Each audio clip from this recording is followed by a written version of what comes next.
मिरज तालुक्यातील मानमोडी येथे मुलाने पत्नीस घरात ठेवण्यास आईचा विरोध आणि घरगुती भांडणाच्या रागातून त्याच्या आईचाच खून केल्याची घटना सकाळी उघडकीस आली आहे। मुलाने आईचं नाक आणि तोंड दाबून तिला जीवे मारलं। या घटनेने परिसरात खळबळ माजली आहे। संगीता जीवन झेंडे असं मयत महिलेचं नाव आहे। याबाबत नातेवाईक बजरंग तुकाराम काशीद यांनी कुपवाड पोलिसात फिर्याद दाखल केली। या प्रकरणी जगदीश जीवन झेंडे असं गुन्हा नोंद करण्याला संशयिताचं नाव आहे। मानमोडी येथे संशयित जगदीश जीवन झेंडे हा आईसोबत राहत होता। त्याची पत्नी सोनाली ही माहेरी राहत होती। सोनालीच घरात ठेवण्यास आईचा विरोध होता। यातून झालेल्या घरगुती भांडणाच्या कारणावरून संशयित जगदीशने बुधवारी मध्यरात्री आई संगीतास कशाने तरी तोंड आणि नाक गळा दाबून जीवे मारल्याची घटना गुरुवारी सकाळी उघडकीस आली। घटनेची माहिती मिळताच कुपवाड पोलीस ठाण्याचे प्रभारी अधिकारी आनंदराव घाडगे यांनी कुपवाड पथकासह तातडीने घटनास्थळी धाव घेतली। पोलिसांनी घटनास्थळाचा पंचनामा केला आणि आयुष हेल्पलाईन टीमच्या मदतीने मृतदेह उत्तरीय तपासणीसाठी मिरज शासकीय रुग्णालयात पाठवून दिला। घटनेचं गांभीर्य ओळखून सांगलीचे उपविभागीय पोलीस अधिकारी संदीप भागवत यांनी घटनास्थळी भेट देऊन तपासाच्या अनुषंगाने सूचना दिल्या। तपासादरम्यान पोलिसांनी संशयित जगदीश झेंडे याला ताब्यात घेऊन त्याची सखोल चौकशी केली। सुरुवातीला टाळाटाळ करणाऱ्या जगदीशने अखेर आपला गुन्हा कबूल केला। या हृदयद्रावक घटनेमुळे मानमोडी परिसरात खळबळ माजली असून परिसरातून हळहळ व्यक्त होते। अधिक तपास प्रभारी अधिकारी घाडगे करत आहेत। केंद्र शासनाच्या नवीन सहकार कायद्यानुसार जिल्हा बँकेतील सलग 10 वर्षांपेक्षा अधिक काळ संचालक म्हणून कार्यरत असलेल्या 8 संचालकांचे पद धोक्यात आले। आमदार सदाभाऊ खोत यांनी संचालकांचे पद रद्दसाठी मुख्यमंत्री फडणवीस यांच्याकडे मागणी केली होती। दरम्यान जिल्हा बँकेच्या आगामी निवडणुकीच्या पार्श्वभूमीवर हा मुद्दा ऐरणीवर आला असून सहकार क्षेत्रात नव्या चर्चेला सुरुवात झाली आहे। खोत यांनी दिलेल्या माहितीनुसार केंद्र शासनाने सहकारी बँकांमधील संचालकांच्या कार्यकाळासंदर्भात स्पष्ट नियम केलेत। त्यानुसार एखाद्या संचालकाने सलग 10 वर्षांपेक्षा जास्त कालावधी संचालक म्हणून काम केले असल्यास त्यांना पुढील निवडणुकीत उमेदवारीस अपात्र ठरवण्याची तरतूद करण्यात आली आहे। तसेच 10 वर्षांचा कार्यकाळ पूर्ण होता संबंधित संचालकाला पदावरून अपात्र करण्याची प्रक्रिया तातडीने राबवणे आवश्यक असल्याचं त्यांनी नमूद केलं आहे। खोत यांनी जिल्हा बँकेचे अध्यक्ष मानसिंगराव नाईक, संचालक आणि सांगलीचे खासदार विशाल पाटील, माजी अध्यक्ष दिलीप पाटील, संग्रामसिंग देशमुख, महेंद्र लाड, मोहनराव कदम, सुरेश पाटील आणि बाळासो होनवारे या संचालकांचा कार्यकाल 10 वर्षांपेक्षा जास्त झालाय। सहकारी संस्थांमध्ये कायद्याचं पालन सर्वांसाठी समान असलं पाहिजे। नियम मोडून कोणीही पदावर राहू नये। त्यामुळे या प्रकरणात शासनाने तातडीने हस्तक्षेप करून निर्णय घ्यावा अशी भूमिका आमदार सदाभाऊ खोत यांनी मांडली आहे। त्यांच्या या मागणीमुळे जिल्हा बँकेच्या राजकारणात नव्या घडामोडींना वेग येण्याची शक्यता व्यक्त होती आहे। आटपाडी शहरातील सुप्रसिद्ध हिरो शोरूमचे मालक सुनील मोहन हाके यांची 14 लाखांची रोकड असलेली बॅग 3 चोरट्यांनी धारधार शस्त्राचा धाक दाखवत हिसडा मारून लंपास केली आहे। शोरूम बंद करून सुनील हाके घरी जात असतानाच वाटेत जबरी चोरीचा प्रकार घडल्याने खळबळ उडाली आहे। याबाबत हाके यांनी आटपाडी पोलीस ठाण्यात फिर्याद दाखल केली असून वरिष्ठांनी घटनास्थळी प्रत्यक्षात जाऊन पंचनामे केलेत।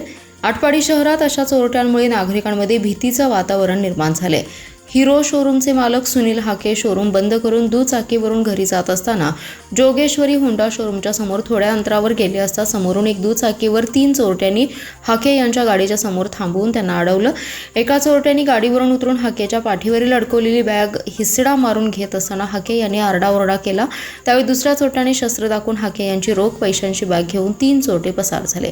बॅगमध्ये रोख रक्कम 14 लाख रुपये होती। याबाबत विटाचे पोलीस अधिकारी विपुल पाटील, आटपाडी पोलीस निरीक्षक विनय बहिर यांनी घटनास्थळी भेट देऊन लगेच पंचनामे केले। त्यावेळी 3 चोरट्यांना जबरी चोरी करण्याचा उद्देश होता। या घटनेमुळे आटपाडी तालुक्यात खळबळ उडाली असून नागरिकांमधून भीतीचं वातावरण निर्माण झाले। अशा प्रकारे समोरून चोरी करण्याचा प्रयत्न चोरटे करीत असून याबाबत वेळेत चोरट्यांचा पोलिसांनी बंदोबस्त केला पाहिजे अशी मागणी नागरिकांमधून होत आहे। जत सांगली रस्त्यावर डफळापूरपासून 2 किलोमीटर अंतरावर एसटी आणि मोटरसायकलची समोरासमोर धडक होऊन अपघातात मोटरसायकल चालक शिरीष नामदेव जाधव हा युवक जागीच ठार झालाय। सदरचा अपघात आज दुपारी 3च्या सुमारास झालाय। डफळापूरपासून 2 किलोमीटर अंतरावर व्यंकटेश पेट्रोल पंपावरून पेट्रोल भरून मोटरसायकलीवरून शिरीष जाधव रस्ता ओलांडून खलाटीकडे जात होता। यावेळी जतवरून आलेली जत इचलकरंजी एसटी आणि शिरीष जाधव यांच्या दुचाकीची समोरासमोर धडक झाली। या अपघातात गंभीर जखमी होऊन शिरीष जाधव जागीच ठार झालाय। एसटीमध्ये 40 प्रवासी होते। यामध्ये कोणालाही दुखापत झाली नाही। हा अपघात इतका भीषण होता की एसटीने मोटरसायकलला सुमारे 100 फूट फरफडत नेला। मोटरसायकलचे तुकडे तुकडे झालेत। अपघातात शिरीष जाधव हा एसटीच्या पुढील चाकाच्या वरच्या बाजूला अडकून होता। एसटी उजव्या बाजूला नाल्यात जाऊन आदळली. मोटरसायकलचा सांगाडा एसटीच्या खाली दबला गेला. एसटीमधील प्रवाशांचे नशीब बलवत्तर असल्याने प्रवासी वाचलेत. अपघाताच्या ठिकाणापासून 15 फूट अंतरावर विजेचा ट्रान्सफॉर्मर आहे. विजेच्या खांबावर जर गाडी आदळली असती तर मोठा अनर्थ घडायला असता. या घटनेची जत पोलिसात नोंद आहे. अशोक खरात हा जो भोंदू बाबा आहे यांचा VSR कंपनीच्या विमानाशी संबंध आहे आणि VK सिंग हा त्याचा भक्त असल्याचा आमच्या निदर्शनास येते, अशी माहिती आमदार अमोल मिटकरी यांनी सांगली दिली आहे. 16 नोव्हेंबर ते 31 जानेवारीपर्यंतचे खरात याचे कॉल डिटेल्स काढले पाहिजेत. त्याचप्रमाणे त्याच्या खात्यावर झालेले ट्रान्झॅक्शन कुणाच्या सांगण्यावरून झालं, दादांना रोडने जाण्यापासून कोणी रोखलं होतं, या सर्व बाबी पाहिल्या तर या सगळ्या गोष्टी गुलदस्त्यात आहेत. त्यामुळे महाराष्ट्र सरकारने निपक्षपाती चौकशी करून जर अजितदादांना न्याय द्यावा असं जर मुख्यमंत्री आणि उपमुख्यमंत्री शिंदे यांना वाटत असेल तर आमची हात जोडून विनंती आहे की अशोक खरातचे 16 नोव्हेंबर ते 31 जानेवारीपर्यंतचे सर्व CDR काढा आणि VSR कंपनीचे जे विमान ते मग अरोरा यांनी हायर केलं होतं का की त्यांनी सेकंड हँड विमान घेतल्याचं लक्षात येतं. या सगळ्या गोष्टी महाराष्ट्राच्या जनतेसमोर येऊ द्या, अन्यथा महाराष्ट्राच्या जनतेचा जर आगडोंब उसळला तर मला असं वाटतं शनेश्वर मंदिराच्या गाभाऱ्यापर्यंत ही आग पेटत जाईल, असा इशाराही अमोल मिटकरी यांनी दिला आहे. धर्मांतर बंदी कायद्यावरून राष्ट्रवादीचे आमदार अमोल मिटकरी यांनी केंद्र आणि राज्य सरकारला चिमटा काढलाय. सक्तीच्या धर्मांतराला विरोध असायलाच पाहिजे, मात्र करीना कपूर आणि सैफ अलीचं लग्न झालं त्याचं काय, अशी कित्येक उदाहरणे देऊ असं म्हणत सर्वसामान्यांना कायदे आणि श्रीमंत प्रतिष्ठित यांना कायदे नाही, असा सवालही अमोल मिटकरी यांनी उपस्थित करत आपल्याच सरकारच्या कायद्याचे वाभाडे काढले. महापालिकेच्या 8 स्वीकृत नगरसेवक पदासाठी दाखल झालेल्या प्रस्तावांची तपासणी आयुक्त संजिता महापात्रा यांनी केली आहे. कायद्यातील अटींची पूर्तता केली नसल्याने 16 इच्छुकांचे प्रस्ताव अपात्र झालेत. यात भाजपचे 5, काँग्रेसचे 4 तर राष्ट्रवादी काँग्रेस अजितदादा पक्षाचे 2 तर 5 सामाजिक कार्यकर्त्यांचा समावेश आहे. एकूण 73 अर्जांची 57 जणांचे प्रस्ताव पात्र ठरले. दरम्यान 8 स्वीकृत नगरसेवकांच्या निवडी शुक्रवारच्या महासभेत होणार आहेत. या निवडीकडे सर्वांचं लक्ष लागलंय. महापालिकेच्या 8 स्वीकृत नगरसेवकांच्या निवडी उद्याच्या महासभेत होणार आहेत. त्यासाठी गटनेत्यांकडून प्रस्ताव मागितले होते. भाजपच्या 4 जागांसाठी 29 जणांचे, काँग्रेसच्या 2 जागांसाठी 22 तर राष्ट्रवादी काँग्रेस अजितदादा पक्षाच्या 2 जागांसाठी 17 इच्छुकांचे प्रस्ताव नगरसचिवांकडे गटनेत्यांनी पाठवले होते. या पात्रांची छाननी पूर्ण झाली आहे. त्यानंतर नगर सचिव सहदेव कावडे यांनी सर्व प्रस्ताव आयुक्तांकडे तपासणीसाठी दिले होते. आयुक्तांनी प्रस्तावांची तपासणी केली. यामध्ये 16 जणांचे प्रस्ताव अपात्र ठरलेत. यामध्ये काँग्रेसचे माजी नगरसेवक विशाल कलगुडगी, ताजुद्दीन शेख, सूरज कांबळे, नितीन मिरजकर, भाजपचे राजकुमार चूग, स्मिता पवार, उदय मुळे, अभिमन्यू भोसले, उज्ज्वला चौधरी तर राष्ट्रवादी काँग्रेस अजितदादा पक्षाचे सूरज शिंगे आणि शिरशीर जाधव तर सामाजिक कार्यकर्ते V. दबर्वे, रवींद्र तळवडे यांच्यासह 5 जणांचे प्रस्ताव देखील अपात्र ठरलेत. छाननीनंतर भाजपचे 24, काँग्रेसचे 18 आणि राष्ट्रवादी काँग्रेस अजितदादा पक्षाचे 15 प्रस्ताव पात्र ठरलेत. यापैकी 8 जणांना स्वीकृत नगरसेवक पदाची संधी मिळणार आहे.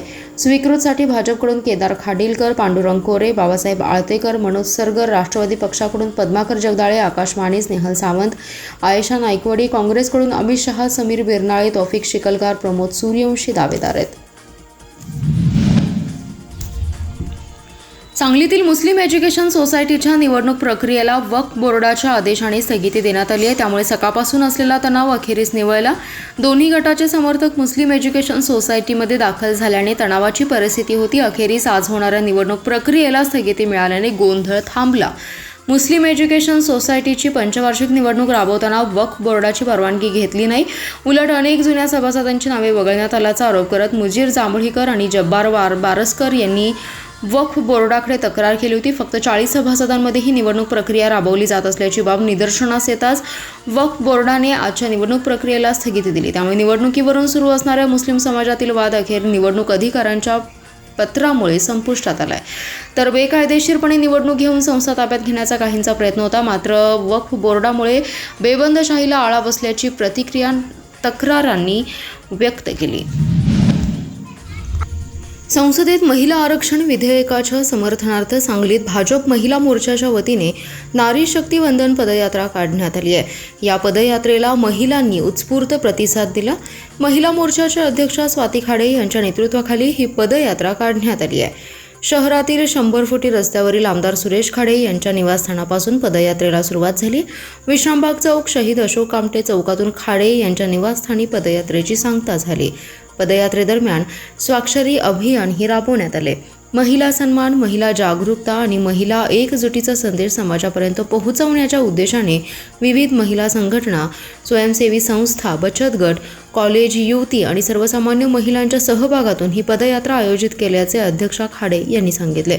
यावेळी जिल्हा बँकेच्या उपाध्यक्षा तथा भाजप नेत्या जयश्रीताई पाटील, मंजिरीताई गाडगीळ, सुमनताई खाडे, माजी महापौर संगीता खोत, महिला व बालकल्याण सभापती बानू जमादार, नगरसेविका रोहिणी पाटील, माया गडदे, मीनाक्षी पाटील, योगिता राठोड, विद्या नलवडे, उज्ज्वला कांबळे, भारती दिगडे, सविता मदने, उज्ज्वला चौधरी यांच्यासह महिला सहभागी झाल्या। महापालिका क्षेत्रात गॅसच्या वाहिन्या टाकताना पाणी पुरवठ्याच्या वाहिन्यांचे सुमारे 42 लाखांचं नुकसान केले। त्यामुळे संबंधित ठेकेदारावर तातडीने फौजदारी दाखल करण्याचे आदेश अतिरिक्त आयुक्त राहुल रोकडे यांनी अधिकाऱ्यांना सभेत दिले। तर या गॅस कंपनीच्या ठेकेदाराला किती किलोमीटरचा परवाना दिला होता, प्रत्यक्षात किती काम केलं, यामध्ये महापालिकेचे किती नुकसान केले याचा अहवाल पुढच्या स्थायी समितीच्या सभेत सादर करण्याचे आदेश सभापती अतुल माने यांनी सभेत दिले। महापालिकेच्या स्थायी समितीची सभा सभापती अतुल माने यांच्या अध्यक्षतेखाली पार पडली।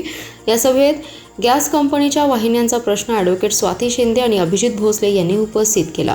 हनुमाननगर, विठ्ठलनगर, धामणी रोड या परिसरात 1600 मीटर जलवाहिनी खराब झाली आहे। त्याच्या दुरुस्तीसाठी 42 लाख रुपयांचे अंदाजपत्रक तयार केले। या जलवाहिन्यांची दुरुस्ती ठेकेदाराच्या 5.5 कोटी रुपयांच्या डिपॉझिटमधून करण्यात येणार आहे। तसेच ठेकेदाराला 5,20,000 रुपयांचा दंडही आकारला जाणार असल्याचे सभापती माने यांनी सांगितले। शहरात पहिल्या टप्प्यात 72 किलोमीटर तर दुसऱ्या टप्प्यात 147 किलोमीटर गॅस पाईपलाईन टाकण्यास महापालिकेने परवानगी दिली होती।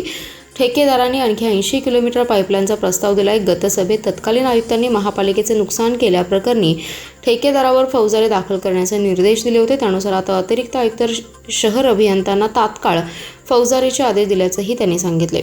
जलवाहिनी फुटल्यास 8 तासात दुरुस्त करण्याचे बंधन ठेकेदारावर आहे, अन्यथा 2000 दंडात्मक कारवाईचे अधिकार महापालिकेला आहे। पण महापालिकेने आज अखेर 1 रुपयाचाही दंड आकारला नसल्याबद्दल सभापतींनी नाराजी व्यक्त केली आहे। पलूसचे ग्रामदैवत श्री समर्थ धोंडीराज महाराज यात्रेला मोठ्या उत्साहात सुरुवात झाली असून पहिल्याच दिवशी दर्शनासाठी भाविकांची अलोट गर्दी उसळली आहे। पहाटेपासूनच मंदिर परिसरात भाविकांच्या लांबच्या लांब रांगा लागल्या असून संपूर्ण शहर भक्तिमय वातावरणात न्हावून निघालंय। मठाधिपती महंत सुंदरगिरीजी महाराज, आमदार विश्वजित कदम, महेंद्र लाड यांच्या हस्ते यात्रेचा रीतसर शुभारंभ झाला। यावेळी मान्यवरांच्या हस्ते खिरीच्या नैवेद्याची पूजा करण्यात आली। सायंकाळी श्रींची भव्य मिरवणूक आणि शोभेच्या दारूकामाचं आकर्षण असून पुढील 5 दिवस विविध धार्मिक आणि सांस्कृतिक कार्यक्रमांची मेजवानी पलूसकरांना मिळणार आहे। पलूस शहरासह परिसरातील कुंडल, सावंतपूर, सांडगेवाडी आणि अन्य गावातील हजारो भाविक दर्शनासाठी दाखल होत असल्याने मंदिर परिसरात मोठी रेलसेल पाहायला मिळाली आहे। भाविकांची वाढती संख्या लक्षात घेता प्रशासनाकडून चोख पोलीस बंदोबस्त तैनात करण्यात आला असून वाहतूक कोंडी टाळण्यासाठी विशेष खबरदारी घेतली जाते। पुढील 5 दिवस विविध धार्मिक आणि सांस्कृतिक कार्यक्रमांची मेजवानी पलूसकरांना मिळणार आहे। भाविकांच्या सोयीसाठी धोंडीराज महाराज सार्वजनिक ट्रस्ट आणि नगर परिषदेच्या वतीने पिण्याचं पाणी आणि स्वच्छतेचं उत्तम नियोजन करण्यात आले आहे। राज्य शासनाच्या महत्त्वाकांक्षी छत्रपती शिवाजी महाराज महसूल समाधान शिबिर उपक्रमाला जिल्ह्यात उत्स्फूर्त प्रतिसाद मिळत आहे। प्रशासनाने थेट नागरिकांच्या दारात जाऊन प्रलंबित प्रश्न सोडवण्याची मोहीम हाती घेतली आहे। उद्या मिरज तालुक्यातील बेडग येथे होणाऱ्या अभियानाला महसूल मंत्री चंद्रशेखर बावनकुळे उपस्थित राहणार आहेत। जिल्हाभर प्रत्येक तालुक्याच्या ठिकाणी अभियान होणार असून त्याचा लाभ घ्यावा असे आवाहन जिल्हाधिकारी डॉक्टर मैनाक घोष यांनी केले आहे। जिल्हाधिकारी डॉक्टर घोष म्हणाले, प्रशासनाने थेट शेततळावरून ते गावागावापर्यंत धाव घेऊन प्रलंबित महसूल विषयक प्रकरणांचा जलद निपटारा करण्याची प्रभावी मोहीम हाती घेतली आहे। अनेक वर्ष रखडलेल्या जमीन नोंदी, 7/12 उतारे, वारस नोंदणी यांसारख्या प्रकरणांना आता गती मिळत आहे। या अभियानाअंतर्गत आतापर्यंत हजारो प्रकरणांचा निपटारा करण्यात आला। विशेषतः जमीन नोंदी दुरुस्ती, 7/12 उतारे, मालकी हक्क नोंदी, वारस नोंदी, सिंगल विडो क्लिअरन्स फंड्सद्वारे विविध परवानग्या तसेच डिजिटल सेवांमधील अडथळे दूर करण्यात प्रशासनाला यश आले। महाराजस्व शिबिरात नागरिकांनी मोठ्या संख्येने सहभागी होऊन आपल्या प्रलंबित कामांचा निपटारा करून घ्यावा। प्रशासन सर्व विभागांसह सज्ज असून प्रत्येक नागरिकाला न्याय देण्याचा जिल्हा प्रशासनाचा प्रयत्न आहे। प्रशासन सर्व विभागांसह सज्ज आहे असं आवाहन जिल्हाधिकारी डॉक्टर मैनाक घोष यांनी केलंय। महापालिका आयुक्त संचिता महापात्रा यांनी शहर आणि ग्रामीण भागातील नागरिकांनी या शिबिराचा अधिकाधिक लाभ घ्यावा असं आवाहन केलंय.